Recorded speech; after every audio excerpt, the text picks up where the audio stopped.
Kayaknya tidak ada perkembangan ini. Saya tanya agamanya apa, Bang? Ini Kristen, dari dulu kan selalu bahas-bahas Kristen. Tapi Ya karena banyak kan, masalah di Kristen, Bang. Di Kristen itu terlalu banyak masalah harus dibahas, memang harus dibongkar. Ya, banyak masalah kalau dalam pandangan kamu, dalam pandangan Islam. Tapi kami kan baik-baik saja. Iya udah, kalau Anda baik-baik saja, saya juga baik-baik saja membahas Kristen. Lalu Anda ngapain ke sini? Kalau Anda baik-baik aja. Ya coba itu dibawa Allah SWT pencipta, itu yang Anda sampaikan supaya kami juga bisa paham apakah betul Muhammad. Gini bro, saya tanya sekali lagi, bro. Apakah Muhammad bro, betul-betul nabi? Bro, telinga sehat bro? Telinga sehat kan bang? Nah, dengarkan saya bicara.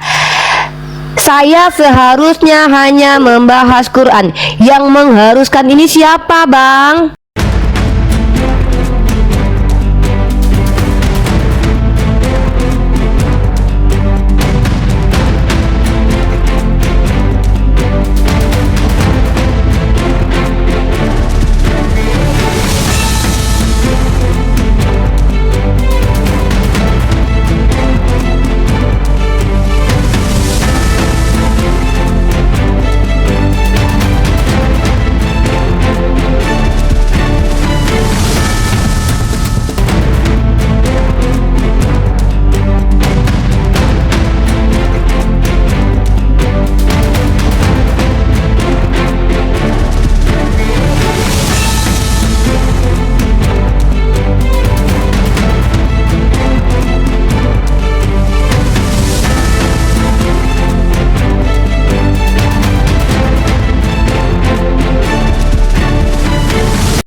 Assalamualaikum warahmatullahi wabarakatuh. Bertemu lagi dengan channel Kristologi Muslim, channel yang akan memperlihatkan diskusi dan debat lintas agama.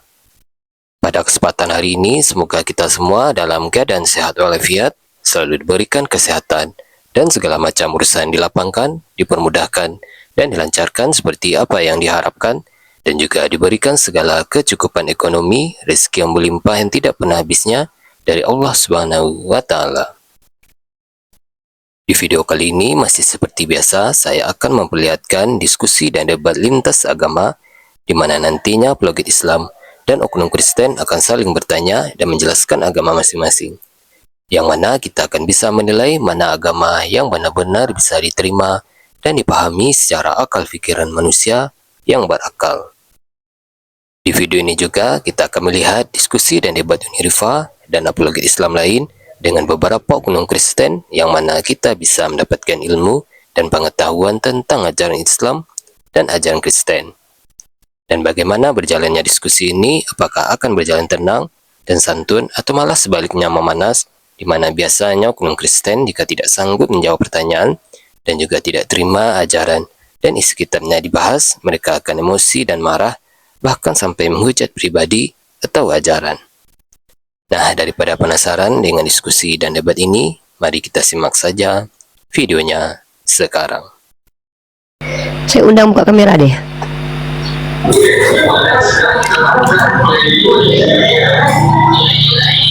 Silakan. Halo Pak.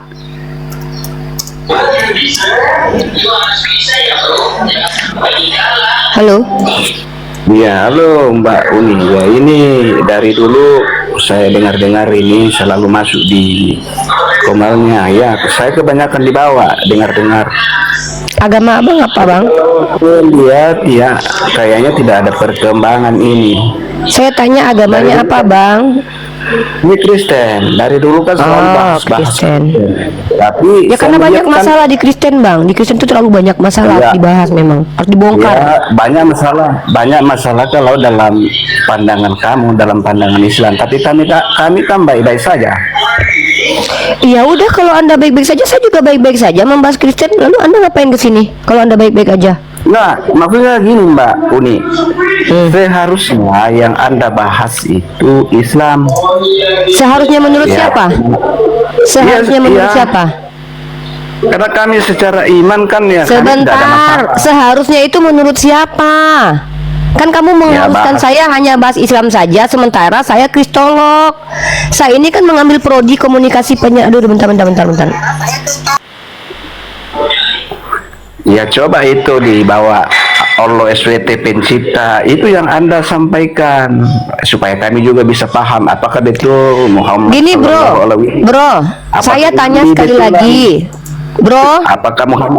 Apakah Muhammad Bro, betul nabi? bro, telinga sehat bro, telinga sehat kan bang? Nah, dengarkan saya bicara.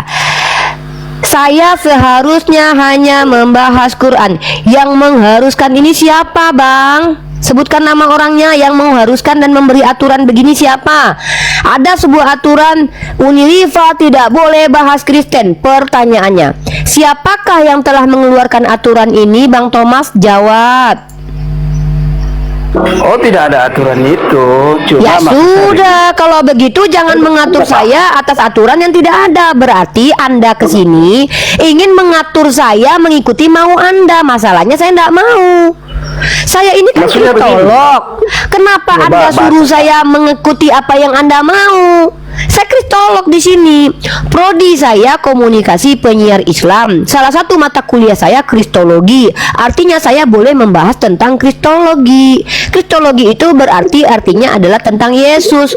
Kenapa Anda mengatur saya nggak boleh bahas Yesus dan Kristen? Malu Anda dibahas Kristen? Kebongkar gitu. Mbak, gini Mbak Uli. Saya jujur saya selalu dengar-dengaran dari bawah. Ini barusan sana Ya ini. sudah, Kalau terus? saya mungkin baru pertama kali. Ya, terus masih Anda di kesini Komas ini ngapain? Tunggu saya tanya dulu. Ah. Anda kesini saya izinkan Iya. naik. Di sini adalah tempat diskusi. Anda kesini mau ngapain? Yang Anda mau bahas ini saran contoh. Saya katakan tadi. Gak bisa saranin saya bang, karena udah berjalan. Ini udah ada metodenya. Nabi Muhammad Sallallahu Alaihi Wasallam, apakah layak disebut Nabi? Pertama, Oke, saya tanya, definisi Nabi dan kelayakan sebagai Nabi, ciri-cirinya apa? Layak nggak seorang Nabi mengambil bini orang? Dalam kitab Anda, Nabi Anda tidak punya kriteria. Dengar, Nabi kami tidak pernah bersundal. Nabi di dalam kitabmu Hosea disuruh bersundal dengan pesundal, memperanakkan anak-anak sundal. Nabi dalam Al-Quran kami tidak pernah mengambil bini orang. Nabi dalam kitabmu mengambil bini orang dan mengirim istri suaminya untuk mati. Dan itu dibiarkan Tuhanmu. Nabi dalam kitab kami dan bahkan tokoh-tokoh dalam kitab kami yang kami muliakan tidak pernah meniduri menantunya.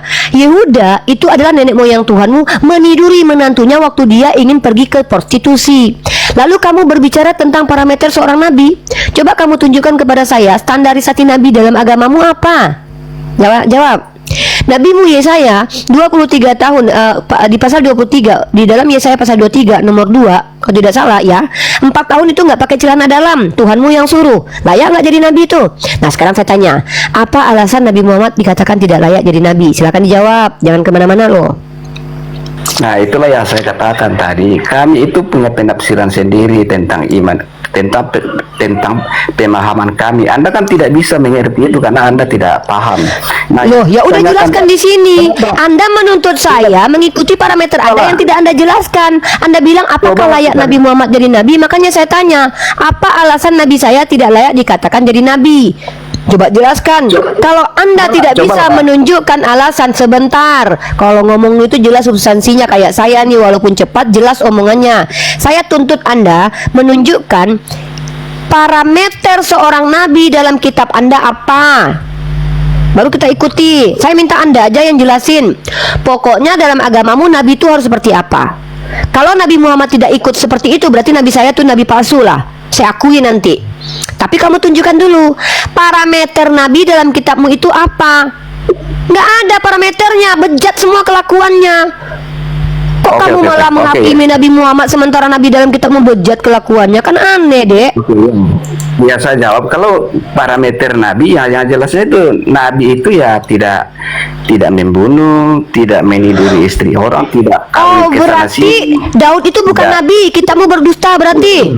Oh, dengar teman-teman, udah dua itu aja. Menurut si Thomas ini nabi tidak membunuh, berarti Musa di kitabmu bukan nabi. Padahal dia nabi, berarti Tuhanmu berdusta. Kalau kau lebih benar daripada kitabmu, kesimpulannya kitabmu berdusta. Berarti kau yang lebih benar. Kenapa? Dalam kitabmu Musa itu membunuh, Daud itu membunuh. Dia adalah nabi.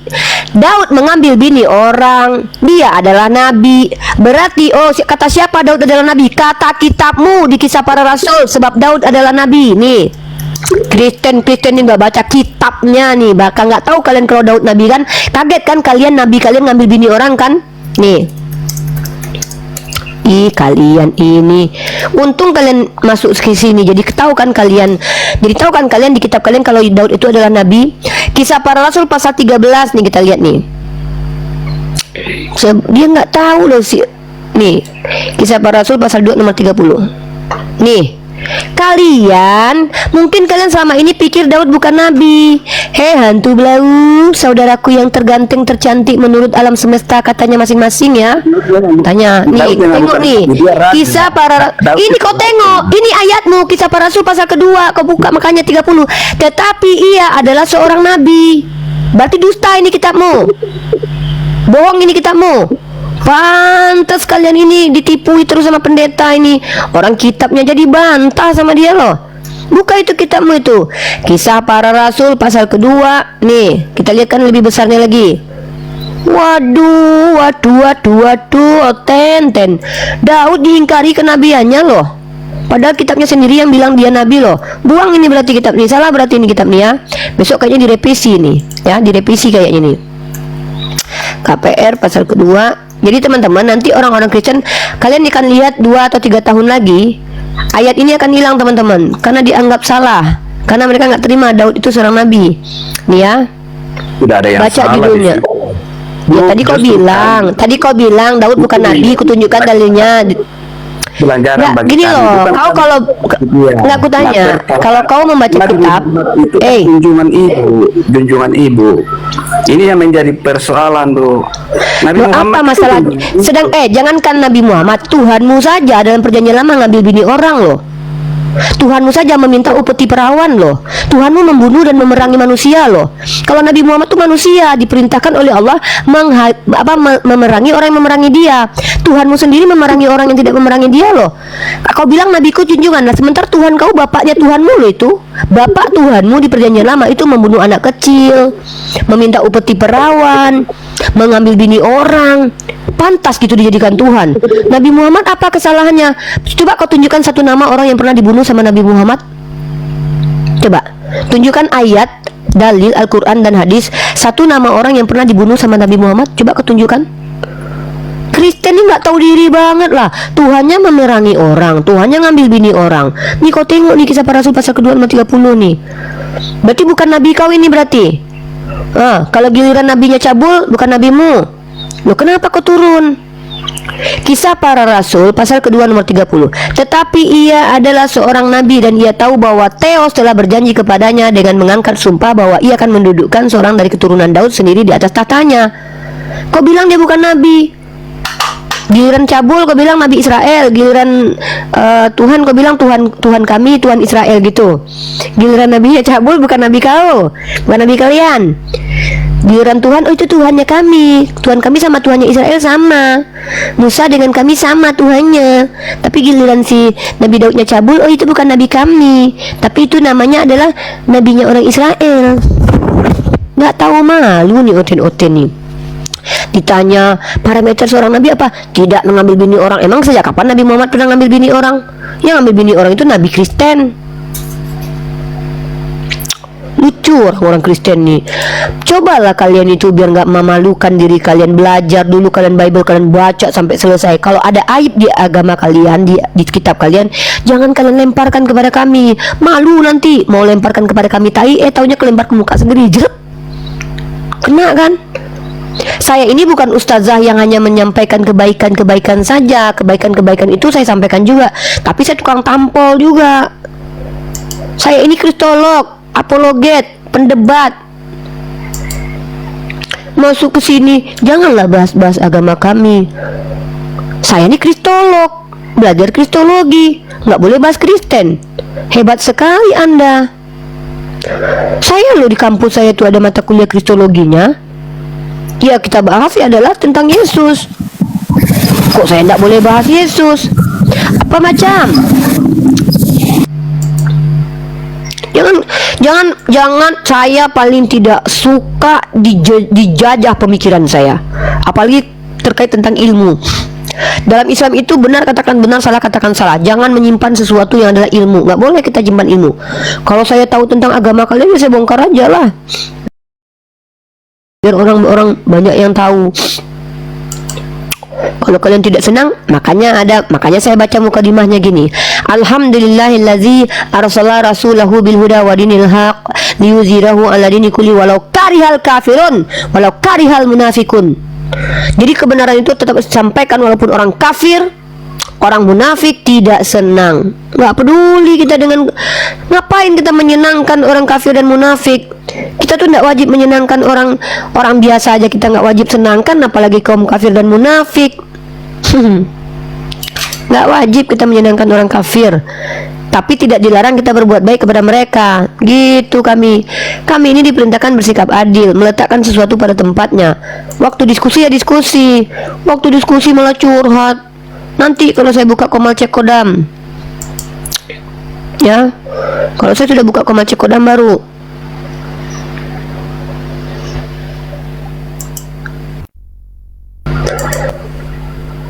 Walakadalah samar badaya. Akun lu tahan banting sekarang. Gua lihat si Mika tadi malam jam berapa itu? Iya, gua nggak tahu itu, udah tidur gua. Nggak ada puzzle-nya kayaknya lagi sekarang ya. Iya, jarang ada puzzle sekarang. Biasanya kan Sampai sejam jam. sekali puzzle. Iya. Ya. Bangun subuh udah Minum off jus itu. wortel. Gak tahu opnya jam berapa tuh. Minum jus wortel biar matanya sehat. Ya, bikinin lah. Gue dibeliin blender sama istri Bambilo. Dibeliin apa? Blender tuh. Si blender beliin kamu. Kok itu bukan, nggak ada urusannya sama orang. Ini lo blender nih, kemarin kan dibeliin blender di mall. Gua kira Nggak bisa aku. Enggak. Sorry.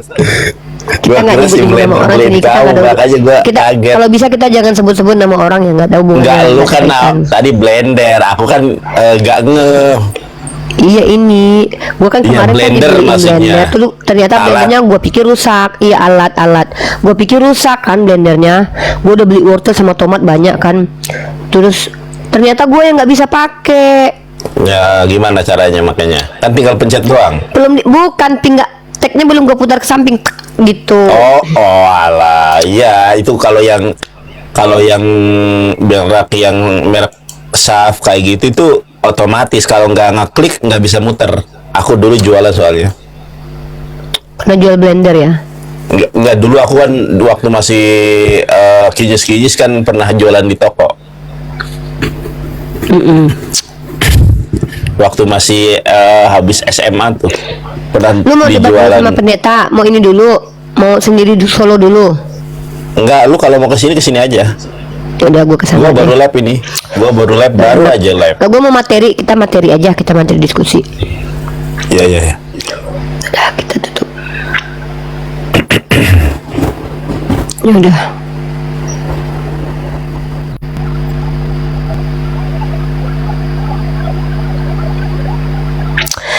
Gitu ya guys. Jadi jangan melarang orang melakukan hak yang dibenarkan dia lakukan. Itu saran aku. Dan jangan mengintervensi juga orang lain. Contoh seperti yang dilakukan orang lain, kecuali yang dilakukannya itu membuat mudarat gitu. Dan setahu saya mudarat juga maksudnya gini ya. Gini nih. Kalau misalkannya kalian jungkir balik atau kayang lalu orang lain yang merasa tersakiti, itu aneh tau.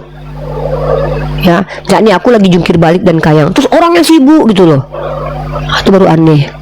Bisa jadi orang terlalu mencintai kita sampai-sampai kita nggak boleh kayang gitu, gitu ya. Tapi kita tidak bahas itu sih, cuman kita membahas bagaimana sih kita menghadapi perbedaan. Jangan menghadapi perbedaan dengan cacian, hinaan dan makian. Jangan juga dengan kebencian lah, nggak bagus. Buat apa?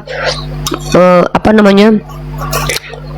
Saya kayak gini nih, kamu telah memecah gitu kan, kamu telah ini, tapi kamu sendiri menghina orang lain yang kamu nggak ada urusannya, kan itu nggak boleh tuh. Itu salah kaprah itu. Banyak ortelnya guys.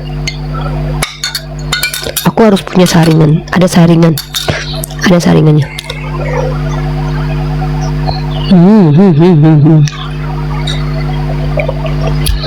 Kita pindah ke tempat Nandar ya.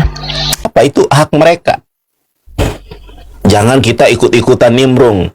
Karena toleransi itu adalah bukan kolaborasi. Oh, ala kadalah. Gitu ya.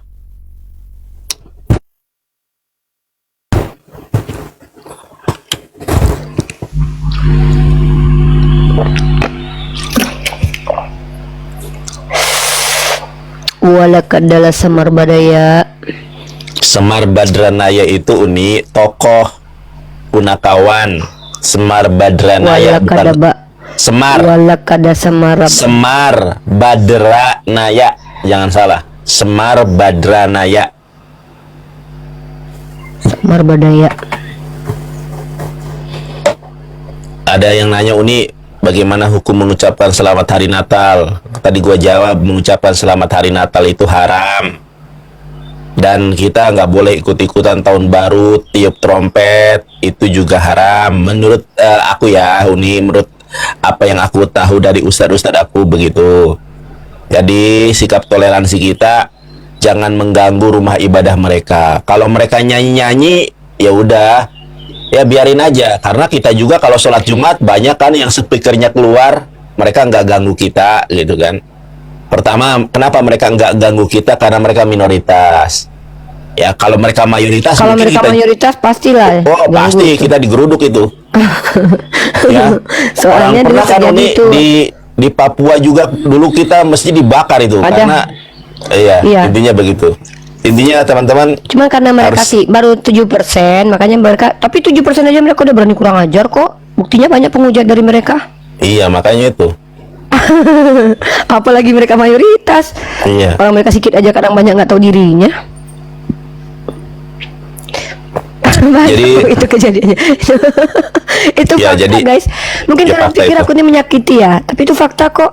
Mereka Fakta, sedikit aja fakta. kurang ajar. Faktanya kan Ada- mereka yang banyak penghujatnya. Di mana-mana kalau mayoritas itu dulu nih, di India yang mayoritas Hindu. Ada seorang dokter ini ya, ini dokter ya, ilmuwan, dokter atau dokter lah. Dia pakai cadarnya ditarik begini. Itu didukung sama orang-orang Hindu. Loh, itu malah di India kemarin kan orang Islam semua dipersekusi. Lah iya makanya orang di India Di Amerika ada ini juga nih orang oten-oten yang berkulit putih, yang berkulit hitam dipersekusi. Pokoknya kalau yang berkulit hitam langsung dianggap jahat. Lu tahu nggak Nah. kenapa orang-orang Amerika, orang-orang Eropa yang berkulit putih itu kalau dia perlakuannya tuh beda sama orang kulit hitam? Lu tahu nggak? Karena dulu di Jerman misionaris Kristen itu mengajarkan bahwa orang yang berkulit hitam itu dosanya lebih banyak dan dia tuh lebih jahat. Karena apa? Dikutuk Tuhan. Mereka ambil kitab apa yang tentang Nuh mengutuk Kanaan itu. Oh iya, siap. Itu siapa? Lu tak lihat Rohden nih? Gue tunjukin ya Rohden ya. Siap. Nih, gua Siap lihat ini ya. sambil nunjukin ya, aku jawab sedikit nih. Kita pakai ChatGPT deh. Iya ya. Nggak, Sabar kita nih. pakai ChatGPT aja. Sabar nih, aku mau nanya, mau jawab bentar aja nih. Kenapa Natal haram? Coba jelaskan. Ini Otan ini kadang gak nyambung ya.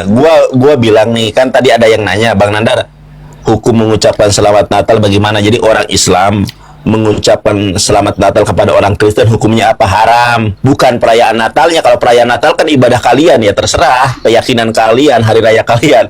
Itu maksudnya. Aduh gitu aja gak paham nih Otan. Lanjut nih. Nih ya. Halo pagi ChatGPT. Saya mau bertanya, Tentu, ada yang bisa saya bantu? bisakah kamu sebutkan nama lengkap dan siapa itu Rohden, salah satu penginjil dari Jerman?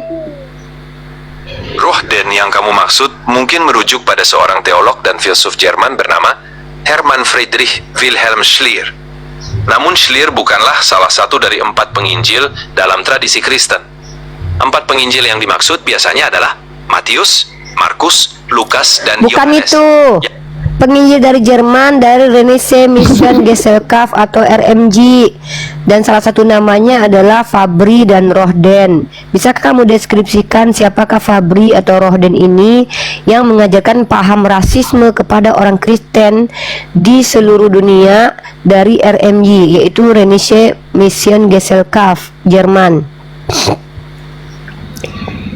Saya tidak memiliki informasi tentang individu Aduh, nama bernama Fabri. panjangnya siapa sih? Bentar aku cari dulu nama panjangnya. Silakan. Ya bentar. Kenapa kau ketawa? Sil, lu ketawa-ketawa, nggak ada yang Kenapa lucu. kau ketawa? Iya. Bentar nih.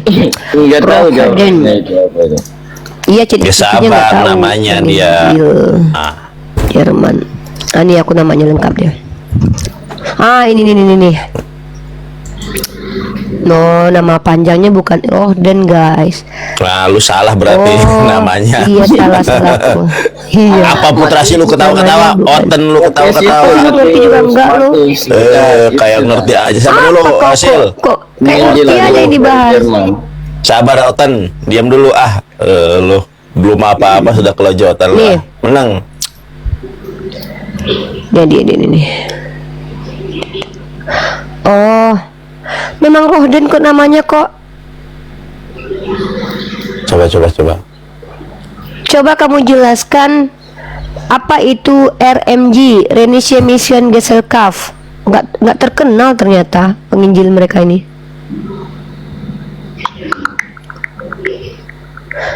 Nah, ini teman-teman ada di sini. Rohden atau Renaissance Mission Gesellschaft tidak terdengar sebagai organisasi yang dikenal secara luas. Wah, Nama ini berarti nggak terkenal guys penginjilan Kristen ini. Oke, kita lanjut teman-teman ya. Memang mereka ini nggak, tapi mereka itu apa loh teman-teman, di bukunya Dr. Uli Gozok mereka itu adalah lanjutan dari HKBP. Oke, HKBP, gereja HKBP, apakah itu adalah lanjutan dari RMG? Wah, nggak terkenal guys. HKBP atau Huria Kristen Batak Protestan adalah gereja Protestan yang berakar Bukan, salah. Coba kamu sebutkan nama organisasi penginjilan di Jerman Yang rasis. disingkat dengan RMG. Nanti kita tunjukkan hasilnya nanti.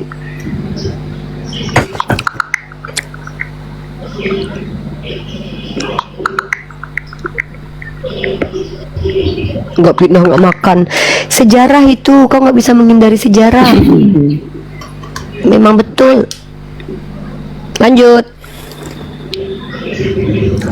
Baik, jika kamu memiliki informasi lebih lanjut atau pertanyaan lain, silahkan beritahu saya. Oke, Di sini- saya ingin bertanya tentang organisasi penginjilan di Jerman yang pernah dipimpin oleh Johann Christian Wallmann pada tahun 1811 sampai 1865, yang dia adalah direkturnya.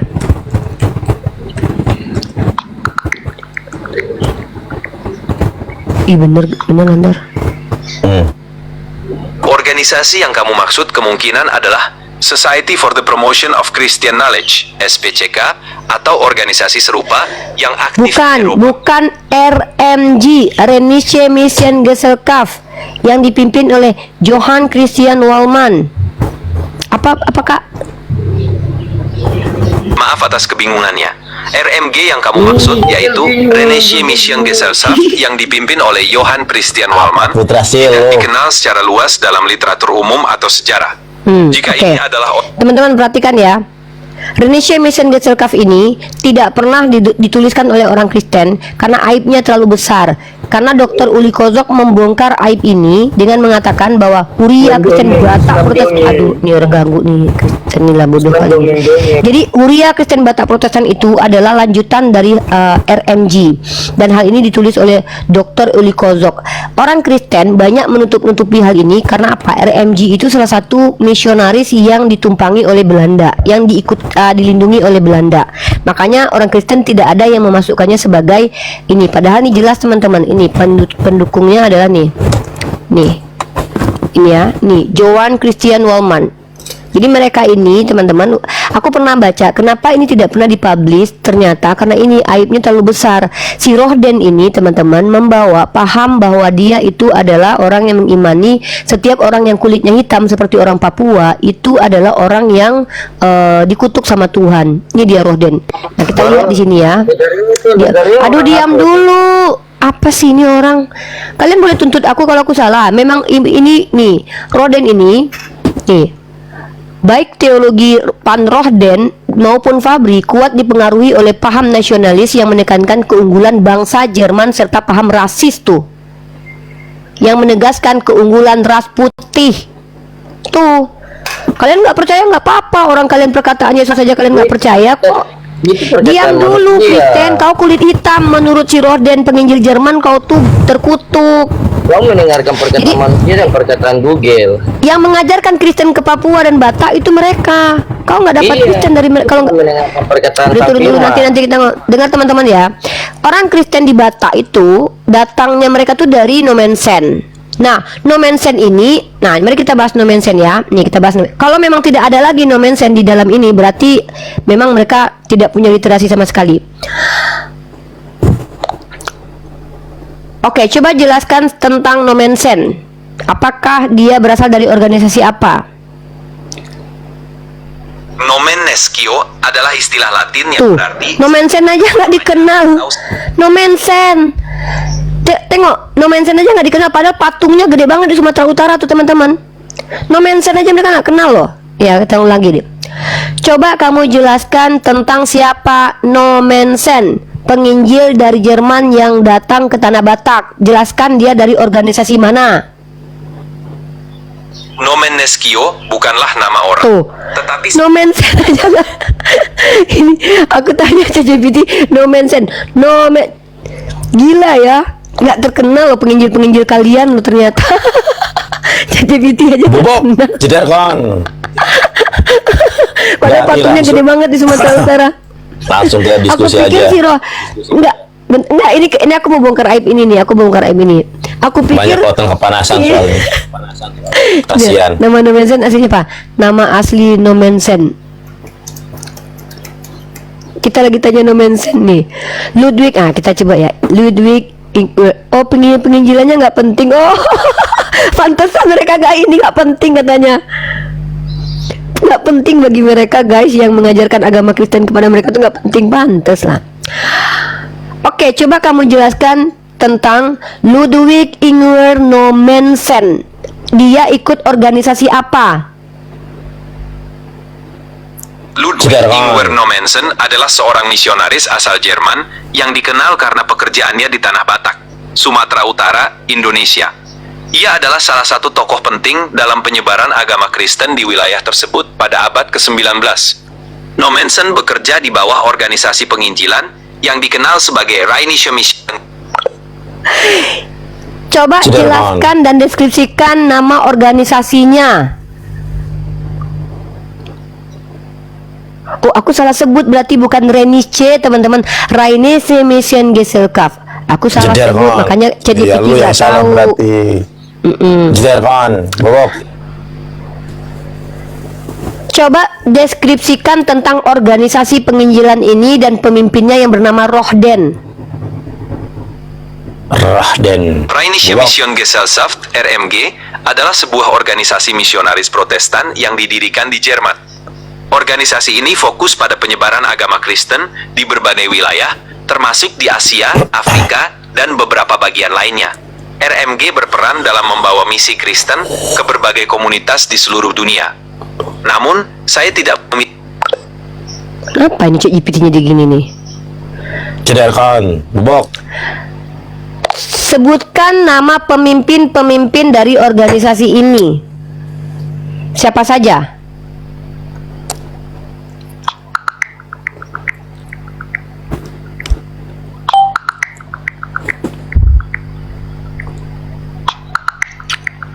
Johann Christian Wallmann adalah tokoh penting dalam sejarah Rheinische Mission Gesellschaft (RMG). Ia menjabat sebagai inspektur RMG dari tahun 1848 hingga 1857 dan dikenal atas kontribusinya dalam bidang linguistik dan misi. Selain Wallmann, ada beberapa pemimpin RMG lainnya yang berpengaruh seperti Johann Heinrich Richter, August Schreiber, dan Gustav Warneck yang semuanya memainkan peran penting dalam pengembangan misi Protestan di berbagai wilayah, termasuk Bataclan di Sumatera Utara. Apakah mereka, para misionaris ini, memiliki paham rasisme seperti yang dikemukakan oleh Fabri dan Rohden? Tidak ada bukti yang mendukung bahwa para misionaris seperti Johann Christian Wallmann atau anggota Rheinische Missionsgesellschaft secara umum memiliki pandangan rasis yang serupa dengan yang kamu sebutkan. Sebagian besar misionaris pada masa itu terlibat dalam penyebaran agama Kristen dengan niat membantu komunitas yang mereka layani. Namun, Rohden itu menggantikan tidak? Menggantikan Johann Christian Wallmann kepemimpinannya? tidak ada catatan yang menunjukkan bahwa seseorang bernama Rohden menggantikan Johann Christian Wallmann sebagai pemimpin Rheinische Missionsgesellschaft RMG. Tengok guys, ini guys, ini tengok nih, ya. Ini aksara Batak loh, aksarabatak.com yang kasih data. Bahwa di sini berbeda dengan penggantinya Rohden dan Fabri, teman-teman. Coba lihat Kristen ini, teman-teman, literasinya nggak ada yang beres. Di ChatGPT tidak dikenal Rohden, tapi di aksara Batak di sini dikatakan bahwa Rohden ini pengganti dari Johann Christian Wallmann. Gimana Kristen ini teman-teman nggak nipu-nipu orang, mereka aja udah saling menipu. Coba nih, ini dari aksarabatak.com loh, ini dari aksarabatak.com. Coba nih aksara Batak tentang Parang Toba nih, teologi RMG di bawah Rohden dan Fabri, ini dari aksara Batak. Ini katanya di sini si Rohden di sini. Ternyata orang bejat di agama mereka hilangkan, teman-teman, di banyak literasi, makanya tidak didapati di ChatGPT. Ini, teman-teman. Nah, dan aku udah belajar banget ya guys. Yang membongkar semua ini, tahu nggak siapa namanya? Siapa? Orang itu disebut Dr. Uli Kozok. Uli Kozok yang berani membongkar. Iya, dokter. Bahkan lu tahu nggak? Dr. Uli Kozok tidak buka Kozok Z. Dr. Uli Kozok. Nah, tahu nggak, gara-gara membongkar aib dari RMG ini, Dr. Uli Kozok itu menghilang loh. Astagfirullah. Iya benar, nih bukan dibunuh. Dia itu ditekan karena dia membongkar kebobrokan RMG. Dan lu tahu nggak, Dr. Uli Kozok juga yang mengatakan RMG ini tuh yang melanjutkannya tuh HKBP, Huria Kristen Batak Protestan. Aduh. Dan para sejarawan tanah yang ada di situ, kata Uli Kozok itu menutup-nutupi. Nih gua tunjukkan buktinya ya. Nih ini seru guys. Memang mereka ini memang biadab, kebusukannya mereka tutup-tutupi. Mereka hilangkan itu siapa? Rohden itu salah satu petingginya Rheinische Missionsgesellschaft loh. Nih ya, perang Batak, perang Toba. Itu Kristen tuh kelakuannya kayak gitu. Nih bukunya. Kalian kalau mau baca nih bukunya nih. Nih. Nah, disinilah Dr. Uli Kozok membongkar bahwa si Nomensen itu dia bersama dengan penjajah. Nih bukunya nih ya. Ini, dan ini polemik banget, tahu nggak? Nih. Mana kita lihat ini. Nah tuh, ideologinya rasis tuh. Namun yang lebih penting lagi ialah kenyataan bahwa menurut ideologi rasis nih yang dianut di kalangan RMG, bisa-bisanya di ChatGPT mereka bilang tidak ada bukti yang konkret mengatakan bahwa mereka itu punya paham rasis. Padahal jelas secara sejarah orang-orang Jerman itu punya ideologi rasis. Nih, namun yang lebih penting lagi ialah kenyataan bahwa menurut ideologi rasis yang dianut di kalangan RMG, tuh, tiba-tiba pas kita tengok di ChatGPT tidak ada datanya. Kenapa teman-teman? Karena tidak ada satupun orang Kristen yang berani membongkar kelakuan dari penginjilnya. Itu fakta. Dulu, lu tahu nggak Nandar, kata Dr. Uli Kozok, kenapa dia buat buku itu? Karena rata-rata orang Kristen kalau bikin sejarah itu tidak jujur katanya. Makanya Dr. Uli Kozok bilang, ada ada salah satu tokoh orang Batak bikin sejarah, lalu dia bilang baik-baik, Nomensen itu baik kok katanya. Dia tidak bertengkar kok dengan si Singamangaraja. Tahu-tahu si Nomensen ini bersama penjajah menyerang si Singamangaraja. Ditutup-tutupi sama orang Batak Kristen. Itu fakta sejarah kata Dr. Ilkozok. Ya, ini aku tunjukin nih. Bukunya ada di Ternate guys. Aku nggak bawa bukunya, kemarin aku bawa nggak ya? Oh, bukunya aku tinggal guys. Oh, bukunya ada di rumah di Klaten bukunya. Ini bener loh guys, sama sekali mereka tidak mau menuliskan RMG, mereka tidak menuliskan siapa Rohden. Rohden itu salah satu petinggi di RMG. Masa ChatGPT bilang tidak ada nama Rohden? Waduh, mereka nggak mau guys. Kalau yang satu lagi itu nggak terdeteksi dia itu rasis, dia nggak pernah menyatakan kerasisannya. Yang benar-benar rasis itu Rohden sama Fabri. Si Rohden ini menunjukkan bahwa mengajarkan bahwa orang berkulit hitam itu seperti orang di Papua itu hitam kulitnya gara-gara kutukan Tuhan. Itu guys nih. Serius guys. Nah, kalian kalau mau lihat nih, kalian bisa lihat di ini deh, di ensiklopedia nih. Nih. Mereka nggak mau guys bongkar-bongkar ini, nggak. Bahkan mereka tuh kayak sembunyikan gitu paham rasis Rohden. Nih. Gila ya mereka nih ya. Dan penginjil. Ini orangnya, kalian mau lihat nggak mukanya si Rohden itu nih? Nih Rohden itu nih. Nih Rohden penginjil Jerman. Kalian tahu nggak, orang yang sering disebut sama orang Kristen dalam menginjili itu cuma satu orang yang paling sering, Nomensen. Padahal bukan cuma Nomensen, ada yang lain. Tapi kenapa mereka tidak sebut-sebutkan itu? Karena terbukti sebagai seorang penjahat. Ya, dia adalah orang yang memiliki paham rasis, jadi nggak pernah diangkat. Padahal dia adalah pengganti dari si Wilman tadi, menggantikan posisi si Wilman setelah Wilman itu mati apa gitu, nggak dituliskan. Kenapa coba? Karena memang bejat kelakuannya Rohden itu, dia memiliki paham rasisme. Nih Fabri, coba kalian lihat, nggak ketemu sama sekali. Gak akan ketemu. Nah ini orangnya ditutup-tutupi guys. Ini orangnya nih. Coba kalian lihat ya. Nih, bayangkan ya. Tengok situs yang mengutip mereka tuh cuma sedikit. Kalian ketik aja Fabri penginjil RMG, itu nggak ada kecuali ini doang. Sedikit teman-teman. Ya malulah kalau diulas ini teman-teman. Nih dia orangnya nih. Nih teologi RMG di bawah Rohden dan Fabri ini. Nih ini dia nih orangnya. Tapi kenapa ini tidak pernah diulas di STT? Malulah. Ini malulah, orang kelakuannya bejat. Dia membawa paham rasisme.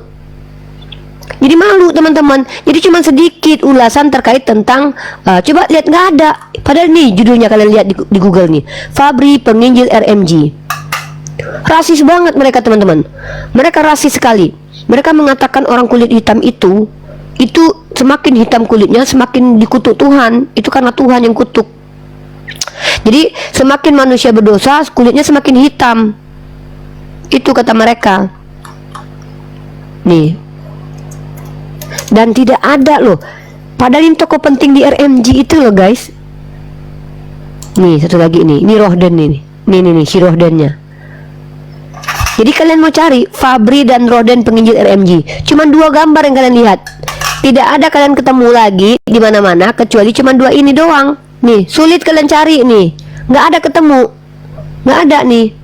Nih, nggak ada kan? Tapi ini orangnya. Ini mereka. Kenapa seperti itu? Karena tidak mungkin mereka membahas sesuatu yang adalah aib. Aib, teman-teman. Makanya kita ketemu di ChatGPT itu nggak ada Rohden siapa. Pas aku bilang Nomensen langsung ada. Tadi aku tanya RMG, nggak ada yang tahu RMG. Tidak ada yang tahu Renitio Mission Gesellschaft. Pas aku sebutkan No Mensen, dia di organisasi mana, langsung dijelasin sama ChatGPT, dia dari Rheinische Mission Gesellschaft. Tiba-tiba setelah itu aku tanya Rohden, langsung dia bilang Rohden tidak ada bukti otentik bahwa si Wilhelm itu rasis. Padahal sejarawan mengatakan bahwa Rohden dan Fabri ini ideologinya adalah dua, nasionalis dan rasisme. Itulah, gini teman-teman, yang aku salut dari orang-orang Kristen ini adalah mereka bisa menutup-nutupi aib lalu mengangkat-angkat hal yang tidak perlu diangkat gitu, memuji-muji, kan mereka begitu ya. Itu yang selama ini aku lihat kayak Islamfobia mereka semburkan. Mereka tuh kompak kalau untuk berbuat jahat tuh kompak rata-rata. Tapi kalau untuk kebaikan itulah, ya tahu sendirilah, kalian lihatlah Edi saja mau menghujat aja disupport sampai 6 miliar. Itu yang hebatnya dari orang-orang oten-oten ini gitu teman-teman. Kalau untuk berbuat jahat mereka tuh kompak sekali. Uli Kozok itu gara-gara dia bikin buku itu, gara-gara dia kesel lihat salah satu sejarawan Tanah Batak dari HKBP itu seolah-olah menggambarkan bahwa No Mensen ini tuh dengan Sisingamangaraja itu dia bertengkar. Padahal setelah dicari dokumen-dokumen dari Jerman itu, Dr. Uli Kozok menunjukkan bahwa No Mensen sendiri yang meminta orang Belanda untuk menganeksasi wilayah Selindung dan Toba. Dan kalian tahu nggak buku ini menjadi kontroversi. Bahkan coba kalian cari di Tokopedia, Utusan Damai di Kemelut Perang. Coba, itu bukunya harganya cuma 30.000. Ada ISBN-nya kok. Dan kalian akan tahu isinya seperti apa. Ini bukunya nih. Coba lihat nih. Pantes teman-teman nggak ada di Google karena memang sedikit nih. Aku udah buktiin ya nih. Fabri dan Rohden penginjil RMG. Coba No Mensen ya. Coba No Mensen. Coba kalau No Mensen. Nah, langsung kan guys? Langsung kan, banyak kan No Mensen kan? Nih patungnya di Tanah Batak nih. Nih patungnya di Batak. Tuh kan? Ini guys. Coba kalian bilang Rohden coba. Rohden RMG. Tuh, nggak ada guys, cuma satu doang. Ini Fabri ini bukan Rohden, ini Fabri ini. Si Rohdennya nggak ada. Nih nggak ada. Padahal dia tokoh. Nih, Rohden, kita lihat Rohden misionaris. Mungkin ini kali ya, misionaris. Gila ya, aku kaget loh, misionaris. Aduh teman-teman, kalau kalian nggak ini bahaya banget. Nandar, lu tahu nggak kebahayaan ini? Kalau umat Islam tidak mempelajari kekristenan ini, kita tidak akan bisa menghasilkan literasi untuk anak-anak kita. Bisa jadi nanti yang buruk-buruk dari mereka tuh ditutup lah. Rohden misionaris RMG tidak ada loh gambarnya loh, dihilangkan loh. Gila mereka ini. Aduh, kalau umat Islam, kalau kalian itu tidak bikin situs, tidak bikin website, habis ini teman-teman, akan ketutup-tutupi kejahatan mereka loh. Yang baik-baiknya aja yang diangkat nih. Nah, si No Mensen diklik langsung banyak keluar.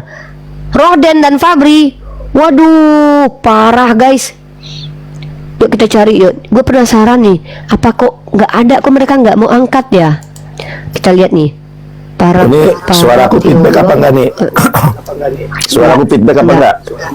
Enggak, teolog. Serius, tapi kencang. Iya. Oke. RMG. Waduh, gue jadi penasaran. Gue nanti mau searching lah. Parat Rein RMG Jerman. Wah, emang enggak ini guys. Lihat nih guys. Nih guys, tengok guys. Ya, nih.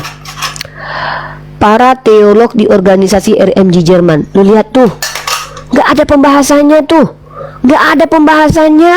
Pantes nggak ada di ini, di ChatGPT. Di Google juga nggak ada pembahasannya guys. Cuman si No Mensen doang nih. Muka si Rohden sampai nggak ada guys. Berarti nutupi sejarah ya? Aduh. Menutupi sejarah kelam ya? Lah. Iva. Iya, karena si Rohden ini rasis. Iya. Waduh, parah guys. Ngeri. Gila ya guys. Gila guys. Waduh, aku mau bikin jurnal lah kalau gitu. Udah kalau ya, lu bahaya ini nanti anak. Iya, nanti anak-anak kita kalau nggak tahu tentang kejahatan mereka, dianggapnya Kristen ini datang dengan damai. Padahal datangnya sama penjajah loh. Iya, penjajah Belanda ya. Belanda loh. Iya. Nih kita, ya memang si Nommensen itu bersama Belanda. Memang ada data-data yang membuktikan. Gila. Oh ini nama panjangnya, gue tahu. Coba kita klik nama panjang. Nama panjangnya ada. Takutnya nama samaran itu, nama aslinya siapa? Iya, Ludwig van Rohden. Nah nih. Emang nggak ini, emang nggak di apa? Keren kan dia, gila. Ya lihat ya. Mereka siapa namanya? Tutupi banget. Ludwig von Rohden. Ya, gue tulis nih ya. Ludwig von, nih gue tulis ya. Sama tahunnya gue tulis nih. Ludwig von Rohden. Mungkin mereka jijik Nandar dengan paham rasisnya. Jadi feedback Nandar. Katanya nggak feedback, gimana sih lu? Tapi dari literasi luar negeri baru feedback. Nih, ada nih. Sekarang masih feedback di luar negeri. Udah enggak? Udah sekarang masih feedback enggak? Udah enggak? Nih. Nih. Oh, pantas Nandar. Gue cuma dapat dari literasi luar negeri, literasi Indonesia nggak dapat, nggak banyak. Wah, Nandar. Di Indonesia ini orangnya Nandar. Nih Ludwig von Rohden Mission Inspector tuh kan Mission Inspector dia, tapi dibilang dia bukan petingginya. Gila ini memang parah. Jedar kan, bobok. Waduh, nggak ada guys. Kayaknya mereka malu. Soalnya gini Nandar, gimana mereka mau bahas si Ludwig ini? Ludwig ini salah satu petinggi RMG dan ideologi dia rasis. Ini kita dari akademi aja. Di akademi nih. Gue dapat nih di akademi nih. Wah ternyata begini banget mereka yang menutup-nutupi ya. Ludwig van Rohden. Nah tuh ketemu nih di akademik nih. Waduh kalau nggak kita cari-cari, wah ketutup nih. Ini Ludwig van Rohden adalah seorang teolog Protestan dan inspektur misi Jerman. Bukan? Oh my god. Coba ChatGPT ya. Coba kita dengar ChatGPT ya. Kita dengar ChatGPT lagi ya. Kita dengar lagi ChatGPT ya. Ya. Dengar ya guys, di situ kita lihat nih kita lihat ya, parah oten ini lah, ya.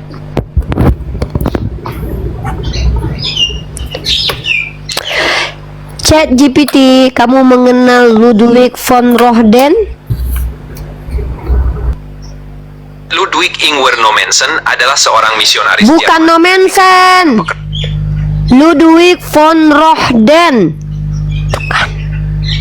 Ludwig Ingwer Nommensen adalah seorang misionaris nggak mau dia bahas ini loh. wilayah Batak, Sumatera Utara. Bukan.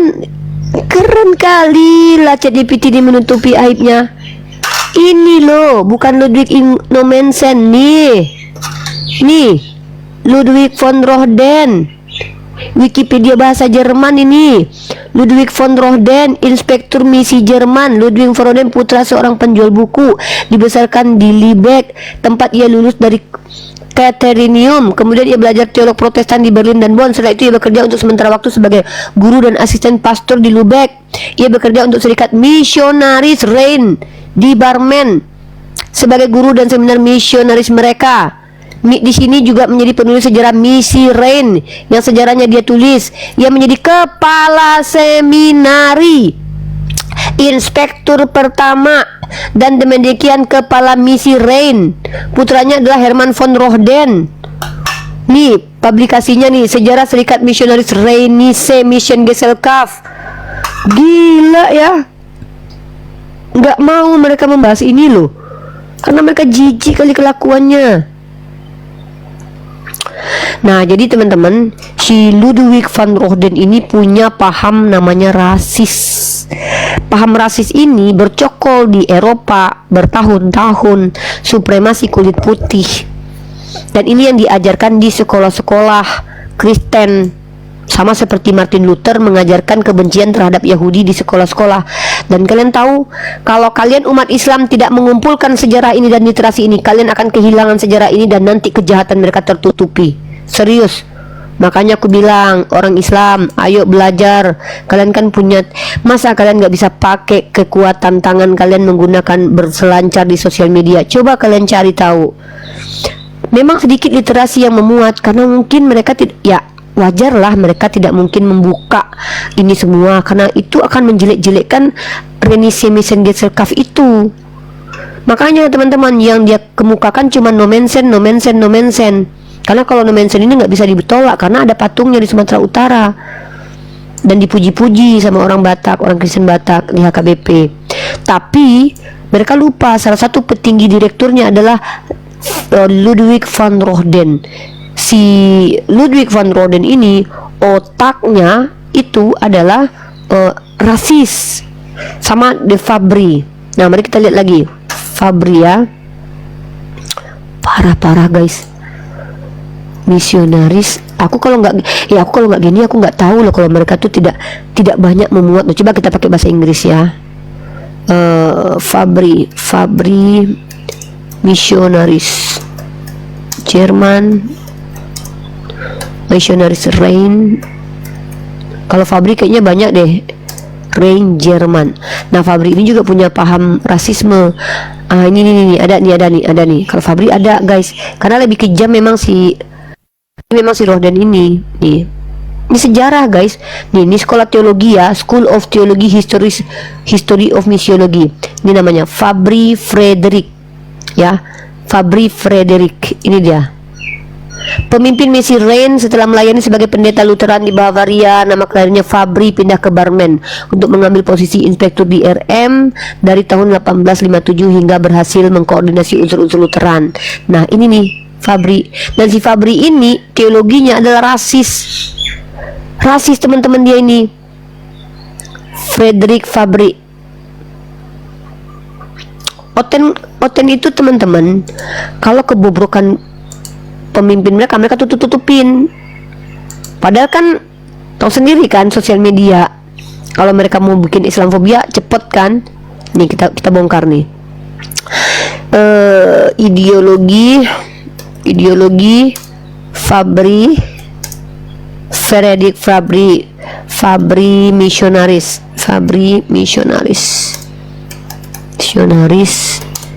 RM Rhein Jerman. Parah guys. Nah, mana ya? The German Ideology, bukan ini. Cuman satu doang, aksara Batak doang yang menampilkan teman-teman. Waduh, nih The German Ideology, ini Universitas Gajah Mada. Pasti nggak bahas Kristen, pasti bahasnya ideologi Jerman. Nanti mereka akan bilang itu adalah keseluruhannya. Oh, nggak dibahas lagi teman-teman. Emang sedikit literasinya guys. Waduh, orang Islam please dong kalian bikinlah artikel-artikel gitu, bongkarin lah. Kalau kita nggak simpan ini nanti kita nggak tahu loh. Kalau kita tidak tahu teman-teman, kalau kalian tidak tahu, kalian akan menganggap bahwa mereka tuh nggak sejahat. Aku dulu juga waktu nggak belajar aku nggak tahu sejahat ini mereka, tahu nggak sih? Nih, tuh guys, nggak ada loh kita dapat literasi jelas loh. Fabri, gila ya guys. Aku kalau bukan karena buku Dr. Uli Kozok, aku nggak banyak tahu. Aku waktu itu penasaran kan buku Dr. Uli Kozok ini, dan Dr. Uli Kozok menampilkan scan asli dari teks-teks itu, teks-teks dari Sinomensen ini menceritakan perjalanan dia menginjili, dan memang di situ tertulis bahwa dia yang meminta tolong kepada orang Belanda untuk melindungi mereka ketika mereka melawan, dan bahkan mereka ikut sendiri berperang loh. Makanya di buku itu ditulis namanya adalah Perang Toba gitu. Dan misionaris ini melawan orang pribumi dan ikut membakar desa-desa gitu, misionaris ini. Nah, tapi kenapa kemudian misionaris ini terkenal yang baik-baiknya? Karena mereka itu gini, indomisasi caranya, diceklah seperti ular, cerdiklah seperti ular, tuluslah seperti merpati. Jadi mereka dua sisi itu. Kalau pas mereka udah ngelawan tuh mereka bakar-bakarin, terus ketika mereka udah mulai mendapatkan tuh mereka baik-baikin. Itu cara ini mereka. Dan itu terjadi di Eropa dulu begitu teman-teman. Kalau yang mau mengikuti mereka, ya mereka support secara perekonomian. Kalau nggak mereka bakar hidup-hidup kalau berbeda keyakinan dengan mereka. Makanya terjadi zaman kegelapan kan. Waduh, ini aku benar-benar pasang. Ini loh guys, sampai fotonya pun udah nggak ada guys tuh. Masa nggak ada foto si Ludwig van Roden ini? Nih loh, nih Ludwig van Roden. Nggak ada fotonya. Ini loh. Kita lihat lagi nih ya, kita cari tahu lagi nih di Google. Kalau aku pengen lihat mukanya gimana nih, mukanya ya, nih. Ngeri. Lihat gambar. Nggak ada guys, nih ini padahal nih orangnya nih, nih Nandar, nih orangnya nih, tapi tidak ada. Coba, nggak ada pembahasannya tuh nggak ada kan? Ya iyalah, malu dia kalau dibahas ini. Tuh kan nggak ada guys. Padahal ini salah satu inspektur di RMG loh. Harusnya ini terkenal guys. Gila nih, kalau Fabri ini ada nggak fotonya? Ada sih satu. Jadi kita cuma punya satu foto si Fabri karena ini tahun 1800-an guys. Nih, coba kalian lihat No Man's Land banyak itunya, pembahasannya dan ulasannya. Nih dia Fredrik Fabri nih. Ini nih si Fabri ini salah satu petinggi apanya juga, teologinya juga. Nih fotonya, cuma foto si Fabri itu satu. Ya bang, Waalaikumsalam bang, masa bang? Dorong ya bang, tak berkunci. Nah ini nih, ini Fabri nih. Ada bang, saya tak jumpa bang di Indonesia, artikel Indonesia. Ya cuma satu itu aja. Oh, yang asli mukanya mana? Ini Fabri apa Rohden tuh? Ludwig von Rohden. Coba macam mana muka dia, tengok. Coba tengok. Kalau artikel dia yang dia punya paham rasis tuh ada bang, dapat. Sulit bang. Dulu saya punya bang artikelnya, tapi tidak jarang dibahas bang. Betul-betul macam di. Kalau buka dalam ChatGPT ya. Tadi saya buka tak ada. Itu saya ada bukunya kemarin saya bawa, tinggal pula di Klaten. Itu buku tuh ditulis sama Dr. Uli Kozok, salah satu profesor Jerman. Dia menulis buku itu karena kesal dengan sejarawan dari Tanah Batak katanya yang merubah tuh tidak jujur, tidak mengkritisi gitu loh. Sementara dia punya artikelnya. Si Dr. Uli Kozok ini kan profesor Jerman, dia punya itu. Oh ini, sekejap. Oh ini guys, kita dapat guys dari Bang Milo artikelnya, sekejap kita bahas ini. Nih. Oh iya, beliau menulis menyebarkan pandangan teologi Eropa abad ke-19. Pemikirannya dipengaruhi kerangka orientalisme dan rasisme saintifik yang ketika itu bias dalam kalangan Eropa. Ada tulisan dan laporan misi era tersebut yang mengaitkan warna kulit, budaya, dan moral pandangan ini. Kemudian dikritik oleh sarjana Kristen sendiri sebagai tidak kealkitabiah dan bermasalah. Dalam sejarah HKBP, nah tuh teman-teman ya, benar kata aku ya, HKBP itu lanjutan dari RMG loh. Ya, karena HKBP ini salah satu gereja besar di Indonesia, bang. Ya, dalam sejarah HKBP dan misi RMG, ide-ide awal seperti ini tidak diterima bulat-bulat dan banyak telah ditinggalkan, dibekukan oleh gereja modern. Jadi memang ada ideologi rasisme itu dibawa sama petinggi mereka. Itu ngutip perjanjian lama bang, yang Nuh mengutukkan An. Dia kutip itu, lalu dia bilang begini, orang semakin hitam kulitnya semakin banyak dosa. Itu kata si Rohden itu ngeri sekali. Dan itu kan yang si Hitler nih kan membunuh orang Yahudi. Kalau dia dipengaruhi sama Martin Luther bang. Martin Luther ini dia buat buku bahwa orang Yahudi ini tidak lagi lah umat pilihan Tuhan tapi pilihan iblis. Nah, pada waktu itu mulai kebencian dari Nazi Jerman kepada orang Yahudi sampai 6 juta jiwa. Itulah Holocaust tuh. Itu gara-gara agama. Ini kritikan daripada sarjana Kristen sendiri terhadap Rohden. Iya. Inilah. Nih. Misionaris dan rasisme, kajian modern tentang misi abad ke-19 menunjukkan bahwa banyak tulisan misionaris masa itu mencerminkan hierarki budaya dan ras yang dipengaruhi oleh konteks kolonial, di mana mereka sering melihat budaya bukan Eropa sebagai primitif atau belum beradab dan perlu diubah melalui kristenisasi dan penerapan nilai barat. Ini ialah kritik yang datang juga dari ilmuwan sejarah Kristen sendiri yang menilai literatur misi sebagai bagian dari civilizing mission era penjajahan dan memperlihatkan bagaimana tulisan-tulisan ini sering membuat asumsi supremasi barat atas budaya lain. Ini apa dia nih? Ini dapat apanya kunci dia bang? Saya cuma tulis empat saja. Pertama saya tulis Ludwig von Rohden. Saya dah cari di ChatGPT, tak jumpa tadi. Maksud saya nih bang, dicadangkan tu. Oh iya, petik kritikan saja kesian terhadap pandangan Rohden. Bang, ini kalau tidak ada orang Islam yang publish atau simpan ini, keep untuk anak-anak kita nanti, hilang betul ini. ini kejahatan pemikiran-pemikiran ideologi dari misionarisnya Kristen ini. Van Roden sama Fabri, ada dua bang yang sangat ekstrim tuh. Fabri itu juga sama. Sebetulnya itu pemikiran umum di kalangan mereka. Maksudnya sebetulnya di Jerman memang begitu, dua itu rasisme dan nasionalis. Nah itu kursi bang, mana kursi bang? Ini kursi, ini kursi. Nah jadi macam gini loh. Mereka tidak angkat tokoh-tokoh yang padahal itu petinggi. Kan si Rohde ini menggantikan direktur yang tadi itu. Saya tanya ChatGPT, tidak, kata dia kan tidak ada data, ya kan? Ternyata memang dia menggantikan si siapa namanya tadi ini Wilhelm tadi itu. Si Rohde itu yang menggantikan Johann Christian Wellman itu tahun 1800. Nah, Rohde ini tahun 1815 sampai 1889. Dia ini pembawa ide dan gagasan bahwa kalau orang tuh kulit dia hitam banyak dosa karena dia itu kutuk Tuhan. Betul. The whitewash lah. Supremasi kulit putih. Nah itu di Eropa itu dulu orang-orang yang kulit hitam itu kan macam budak gitu.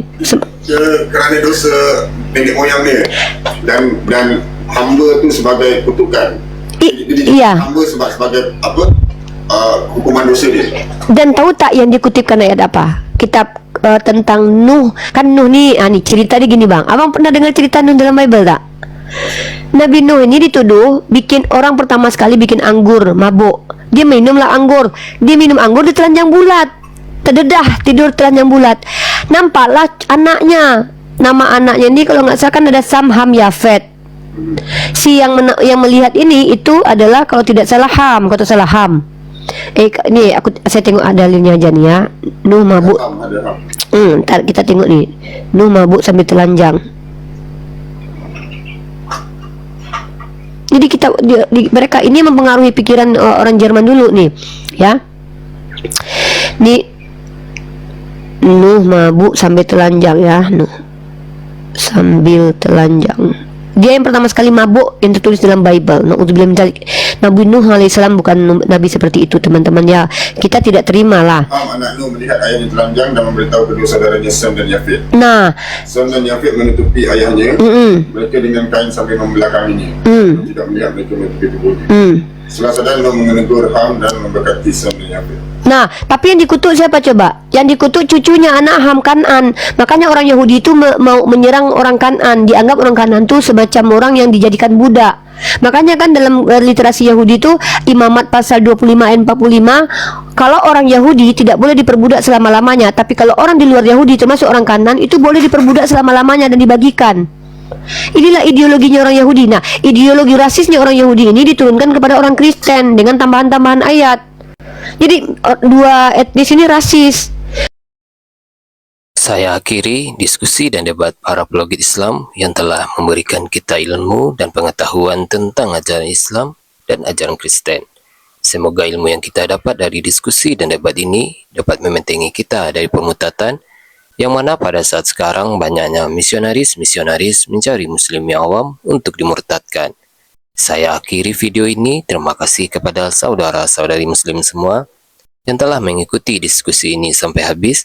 Sampai ketemu lagi dan nantikan video-video diskusi dan debat apologet Islam selanjutnya.